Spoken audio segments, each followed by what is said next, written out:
આપણે વાર્તા કરવાની? તો કઈ વાર્તા કરવાની? દરિયાનું પાણી દરિયામાં. બરોબર? આપણે સરસ મજાની વાર્તા કરીએ. ચલો. એક ચકલી બેન હતા. કોણ હતો? ચકલી બેન.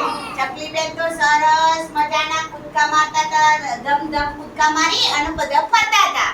પછી ચકલી બેન દરિયા કિનારે આવ્યા. ક્યાં આવ્યા? દરિયા કિનારે. ઓ દરિયા કિનારે બહુ બધું દરિયામાં પાણી હતું. તો ચકલી બેનને તો મન થયું કે આટલું બધું દરિયાભાઈને પાણી છે દરિયા દાદાને, તો પાણી કોને આપે છે? તો દરિયા દાદાને પૂછવા લાગ્યા, દરિયા દાદા તમે તમારું પાણી કોઈને આપો છો? તો દરિયા દાદાએ કીધું હા.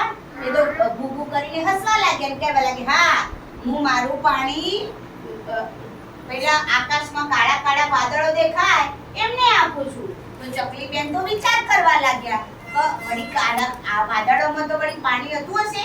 સુરત દાદાએ કીધું કે દરિયા દાદાએ કીધું કે સુરત દાદાને જે કિરણો પડે છે એમાંથી વરાળ બને છે અને વરાળ બનીને આકાશમાં વાદળા બની જાય છે.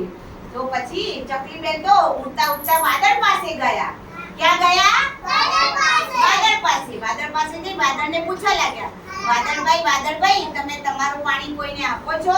તો વાદળભાઈ તો કે હસવા લાગ્યા કે હા હું મારું પાણી મોટા મોટા પહાડ હોય પહાડ ઉપર જઈને મારું બધું પાણી ત્યાં આપું છું.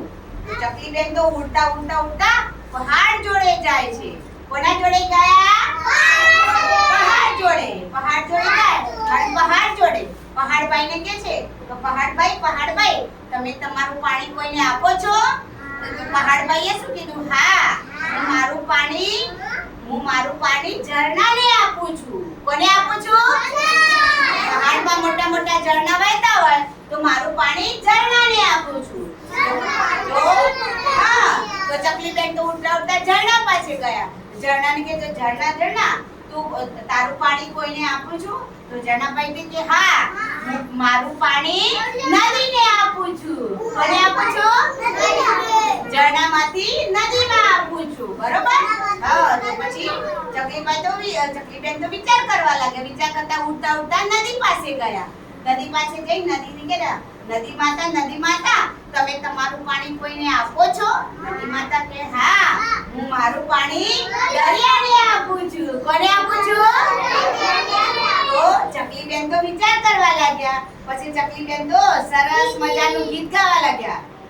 કેવું ગીત ગાવા લાગ્યા? દરિયામાંથી વાદળમાં